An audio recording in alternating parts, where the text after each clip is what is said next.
Algemene Rekenkamer heeft onderzocht in hoeverre het ministerie van VVRP voor de periode 2017 tot en met heden het openbaar wegennet effectief heeft beheerd en onderhouden.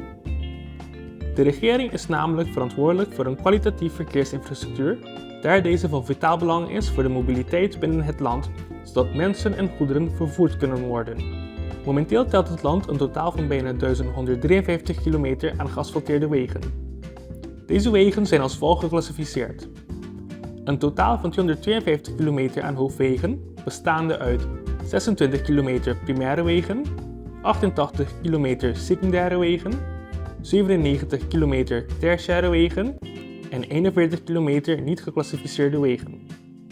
Daarnaast telt het land 900 kilometer aan wijkwegen en wijkstraten en de Koningin Julianabrug heeft een wegdek van 0,6 kilometer. Om de kwaliteit van de wegen op peil te houden, is het plegen van structureel onderhoud een conditio sine qua non. Daartoe dient de regering strategische doelen voor de verkeersinfrastructuur te formuleren, met daarin doelen ten aanzien van het beheer en onderhoud van de wegen. Op basis daarvan dienen de meerjarige plannen en de jaarlijkse onderhoudsplannen te worden opgesteld. Uit het onderzoek blijkt dat door de opeenvolgende regeringen niet altijd duidelijke strategische doelen zijn geformuleerd over het beheer en onderhoud van de wegen. Ook blijkt niet dat in voldoende mate zorg is gedragen voor de doorvertaling van de doelen of voornemens van de regering naar het ministerie en de uitvoering hiervan. Wel heeft het ministerie inmiddels een meerjarig onderhoudsplan opgesteld voor het onderhoud en de instandhouding van de wegen en het afwateringssysteem voor de periode 2023 tot en met 2029. Echter, de Rekenkamer heeft geen bewijs ontvangen dat dit plan goedgekeurd is door de minister. Voor dit plan is een bedrag van 310 miljoen gulden geraamd. Er bestaat echter geen duidelijkheid over hoe de regering dit plan zal gaan financieren.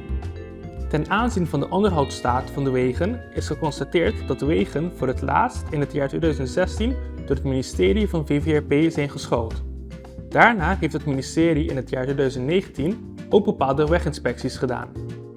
Uit deze kwaliteitsopnames is gebleken dat de kwaliteit van de meeste delen van de hoofdwegen, namelijk 59%, voldoende tot goed zijn, terwijl 41% van de wegen matig tot slecht zijn. Met betrekking tot de straten in de diverse wijken is de kwaliteit als matig tot slecht aan te merken. Echter, door het ontbreken van recentere kwaliteitsopnames is niet bekend hoe de kwaliteit van de wegen is ontwikkeld en in hoeverre deze verslechterd zijn. Volgens de uitvoeringsorganisatie Openbare Werken is de achteruitgang van de staat van onderhoud van de wegen het gevolg van te weinig preventief onderhoud, de toename van zwaar verkeer en het niet beschikken over voldoende financiële middelen, mankracht en materialen om de wegen structureel te onderhouden. Het gebrek aan financiële middelen geldt echter niet voor alle jaren, want uit de jaarcijfers blijkt dat in de jaren 2017 tot en met 2021 de hiervoor begrote bedragen niet volledig zijn benut. Er was sprake van begrotingsonderschrijdingen waarvoor de uitvoeringsorganisatie Openbare Werken geen toelichting kon geven. Een totaal van bijna 41 miljoen is namelijk in de jaren niet gebruikt om de wegen te onderhouden. In het jaar 2023 is als onderdeel van het meerjarig onderhoudsplan diverse wegdelen voorzien van een nieuwe asfaltlaag op basis van het concept van life extension. De uitvoeringsorganisatie Openbare Werken kon echter niet aangeven hoe lang de levensduur van de wegen hierdoor wordt verlengd. Het ministerie kon niet bewijzen op basis van welke criteria de onderhouden wegen zijn geselecteerd.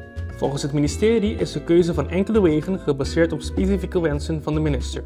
De Rekenkamer kon niet vaststellen dat door de uitvoeringsorganisatie Openbare Werken ter plaatse toezicht is gehouden op de uitvoering van de diverse onderhoudsprojecten, omdat de vastlegging van de opzichters niet aanwezig waren. Daarnaast is het in de verslagen van de besprekingen met de aannemers niet expliciet vermeld of de projecten uitgevoerd zijn volgens de eisen in de besprekken. Pas in de procesverbalen die opgesteld zijn aan het einde van de projecten is dit vermeld. Ook kon de uitvoeringsorganisatie Openbare Werken de Rekenkamer niet voorzien van een bewijs waaruit blijkt dat de kwaliteitsnormen die zij hanteren inderdaad door de regering zijn vastgesteld. Door het ontbreken van de geaccordeerde kwaliteitsnormen en een bewijs waaruit blijkt dat ter plaatse toezicht is gehouden, is het moeilijk te garanderen dat kwalitatief onderhoud is gepleegd. Zolang niet geregeld wordt dat er structureel voldoende financiële middelen, mankracht en materialen beschikbaar zijn, zullen, ook als er beleid en onderhoudsplannen worden opgesteld, de onderhoudswerkzaamheden niet optimaal kunnen worden uitgevoerd. Tot slot hebben wij, naar aanleiding van onze bevindingen, zowel de Staten als de minister diverse aanbevelingen meegegeven. Van de minister hebben wij vernomen dat hij de bevindingen en aanbevelingen als leerpunten zal meenemen. Wilt u meer weten over deze aanbevelingen en onze bevindingen? Dan wordt u verwezen naar onze website www.rekenkamercuraçao.cw.